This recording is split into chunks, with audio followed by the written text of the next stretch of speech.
मजबूरियां। America के जिस घर में ठहरी हुई थी वहां पर एक मुलाजिमा जो कि पाकिस्तानी थी, उसने रो रो कर अपनी दास्तान सुनाई कि कैसे अमेरिका में बेहतर रोजगार के लिए अपने शौहर के साथ आई थी।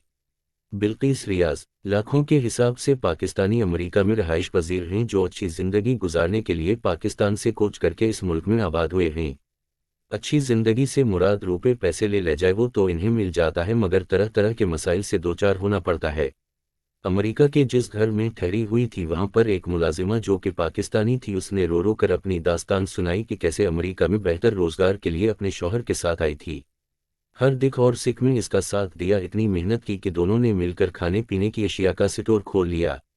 देखते ही देखते इसके दिन फिर गए, हालात इतने अच्छे हो गए कि बीवी ने स्टोर में जाना बंद कर दिया और घरदारी में मसरूफ हो गई थी। लड़के जो इन्होंने को थे अच्छे स्कूलों में पढ़ रहे थे कि अचानक मियाँ को क्या सूझी कि इसने दूसरी शादी कर ली। लेकिन बीवी को इस बात की खबर तक ना होने दी, यहाँ तक कि उसे तलाक भी दे दी। एक रोज उसके बेटे ने माँ से कहा, अम्मी आपको मालूम है कि डैडी ने दूसरी शादी कर ली है और आपको तलाक दे दी है। ये सुनकर इस खातून के होश जाते रहे। जांच पड़ताल की तो वाकई उसके शौहर ने उसे तलाक दे दी थी। जब शौहर से उसने एहतिजाज किया तो उसने उसे घर से निकाल दिया था और वो बेचारी दरबदर पाकिस्तानियों के घरों में जाकर पार्ट टाइम खाने बनाने लगी थी।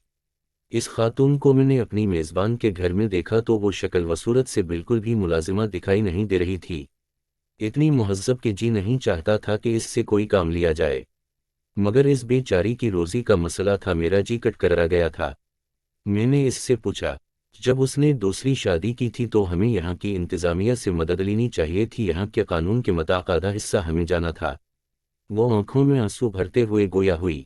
उस शख्स ने इतनी मोहलत ही नहीं दी कि मैं यहाँ की इंतज़ामिया को बता सकती। बेयारो मददगार बच्चों समेत अलग पाकिस्तानी घर में पनाह लेने पर मजबूर हूँ। मुझे तो निकाल दिया था मगर बच्चों को भी अपने पास नहीं रहने दिया है, उनको भी मेरे हमरा घर से बाहर निकाल दिया है। बच्चे बेचारे इस काबिल नहीं कि कुछ कमा सकें। मैं मेहनत मजदूरी करके उनको पढ़ा रही हूँ। जो ही किसी काबिल हो जाते हैं तो अपने शौहर पर मुकदमा दायर करके अपना हिस्सा लूंगी। मेरे मालिक बहुत अच्छे हैं, वो मेरा साथ देने के लिए तैयार हैं। दरअसल उनके दो छोटे बच्चे हैं जिनकी मैं उनकी गैर मौजूदगी में देखभाल करती हूँ। वो दोनों मुलाजमत करते हैं। इन्होंने मुझसे वदा किया हुआ है कि मेरा हक दिलवा कर रहेंगे। ठीक है, हक तो मिल जाएगा मगर शौहर तो हाथों से निकल गया है। वाकई तुम ठीक कहती हो, मगर ऐसे शौहर के पास रहने से अलहदगी ही अच्छी है।